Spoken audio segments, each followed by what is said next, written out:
We have all explored the ruins scattered across the overworld, but history forgot the darkest chapter of the ancient builders. When the zombie plague first swept across the surface, the survivors didn't just fight. They ran, they dug, and they buried themselves alive.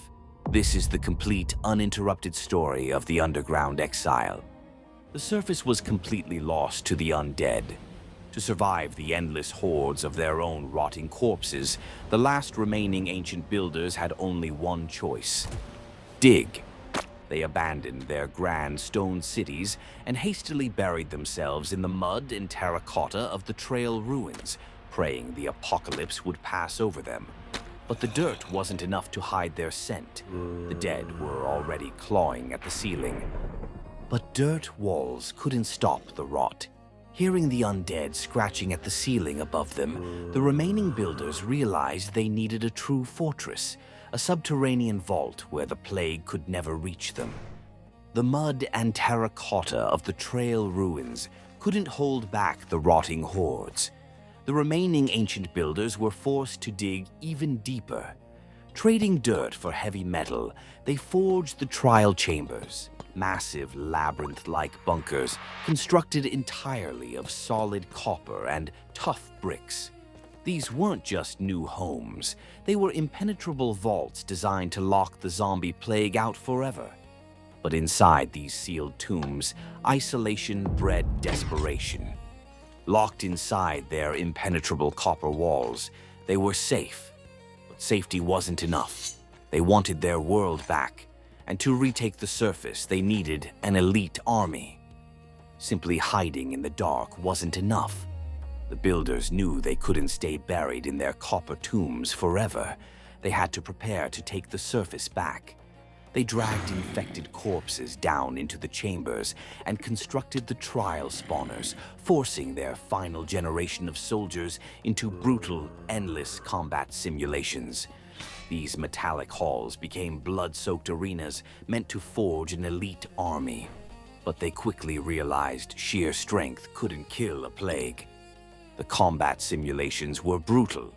Yet no matter how skilled the warriors became, you cannot stab a plague to death. Out of sheer desperation, the builders abandoned their swords and turned to a much darker science.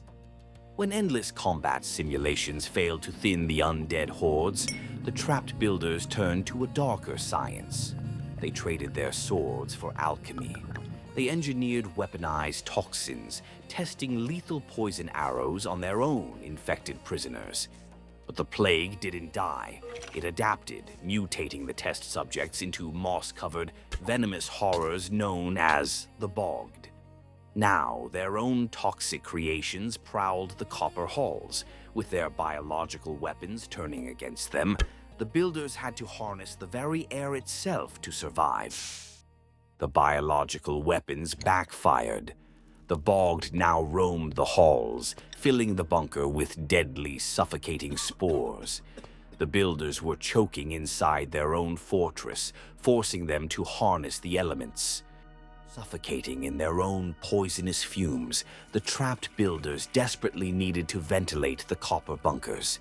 They abandoned alchemy and turned to elemental magic. They forged heavy wind charges, binding the very air itself into erratic, chaotic guardians known as the Breeze. These elemental sentinels were designed to blast the toxic gas away and violently repel the undead.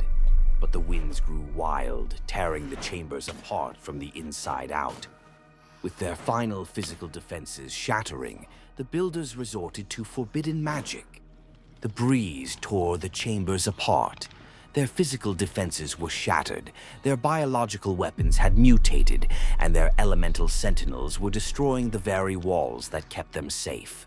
They had one final cursed option. With the copper bunkers collapsing and their own guardians turning against them, the ancient builders made one final, desperate pact to protect their greatest treasures.